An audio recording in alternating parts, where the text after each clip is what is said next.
Hey class, these are the video lecture notes for chapter 3.1, Civilizations in Palestine and Phoenicia, and Classical Greek Civilization. Next slide. The ancient Hebrew people lived in the junction between Africa, Asia, and Europe. The Middle East, as it's sometimes referred to, was a hub of early ancient civilizations, and it was a key location where three major continents joined. Next slide. A constant theme in the history of the Hebrew people is their special relationship with God. In fact, what we know of the ancient Hebrews, much of it comes from their ancient scripture, which is really the story of how God guided them through their history. Next slide. And by the way, this is Moses receiving the Ten Commandments from God. Next slide.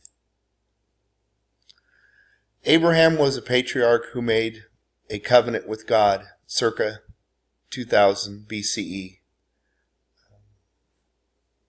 The first Hebrew leader was Abraham, and here you see him depicted in one of the many stories of the Old Testament of the Bible, being willing to sacrifice his only son for God. Next slide. Moses led the Hebrews out of captivity in Egypt and delivered the Ten Commandments to the people around 1300 BCE. Again, a key event that's described in the Bible is the exodus of the Hebrew people from captivity, one of their many trials and tribulations that they faced in their early history. Next slide. King David fought and defeated the Philistines and created the capital of Jerusalem around 1000 BCE.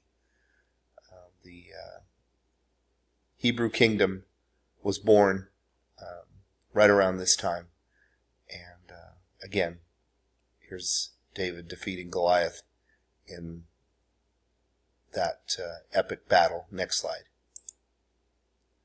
After the death of King Solomon, the Hebrew kingdom was split into two parts around 930 BCE. The northern part became known as Israel, the southern part became known as Judah. Next slide. Much of the history of the Hebrews comes from the Bible. The Hebrews viewed themselves as God's chosen people. And again, that's where much of our knowledge about early Hebrew history comes from. Next slide. The Phoenicians were another group which arose in the Middle East during this time. And the Phoenicians were known for many things, including their navigation skills and shipbuilding. Next slide.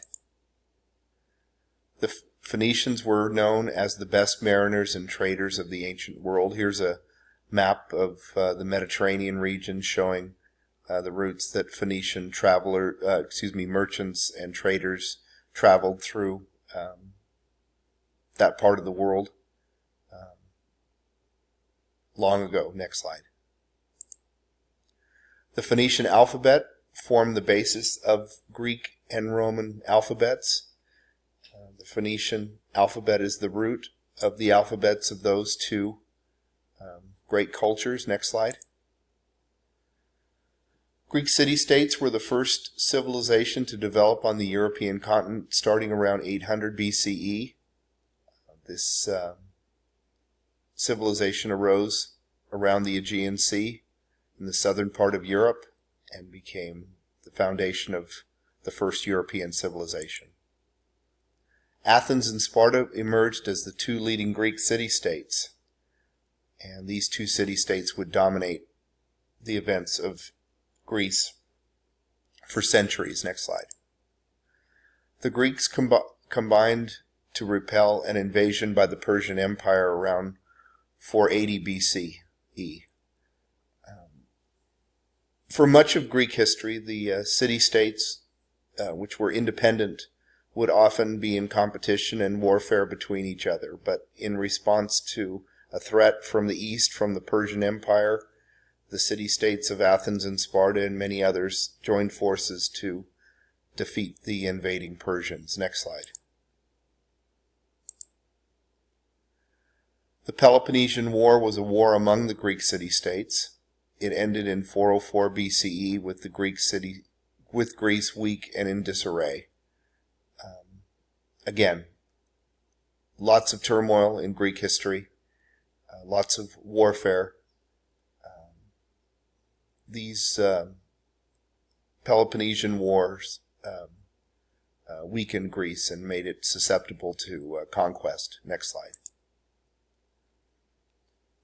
Greek religion was based on a group of gods who lived on Mount Olympus.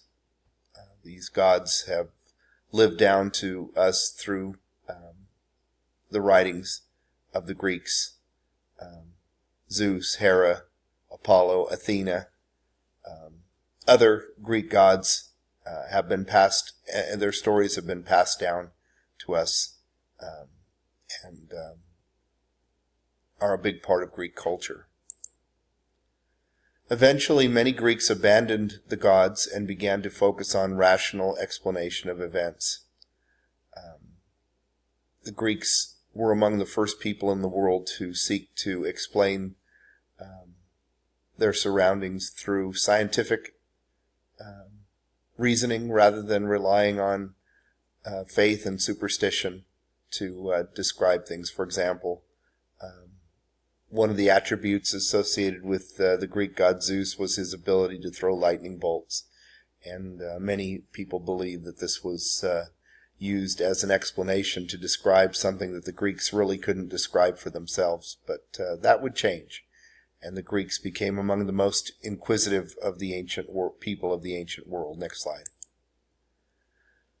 The Athenian Socrates, circa 400 BCE, is often referred to as the world's first teacher. He taught his students to question. Here's a quote by Socrates: "I cannot teach anybody anything. I can only make them think." End quote. Socrates himself, as far as we know, left no writings, but one of his students, Plato, recorded and accounted the wisdom of Socrates, who established an informal school in the city of Athens around 400 BCE and is often known, as it says, as the world's first teacher. Next slide. Socrates' student Plato established the world's first school, known as the Academy. He focused on the world of ideas. This is one of Plato's many. This drawing is based on one of his many writings where he described his view of reality. This is known as the cave allegory, which would take too long for me to go into here. But Plato began to seriously attempt to describe and understand the world around him. Next slide. Plato's student Aristotle questioned his teacher and focused on the observable world. So you've got three generations of philosophers: Socrates, his student Plato, Plato, and his student Aristotle. Plato and Aristotle agreed on many of their beliefs, but disagreed on others. Aristotle is known as a realist. He depended on observable inquisition and examination of reality, whereas Plato focused on ideas. Next slide. Homer's epic poems told the story of Greece's distant past. For example, the story of the Trojan War is accounted in the writings of the famous Greek oral historian Homer. Next slide. Greek drama examined the core beliefs and values of their culture. The Greeks loved plays, they loved sports, they loved entertainment, and it's much of their culture comes down to us today through these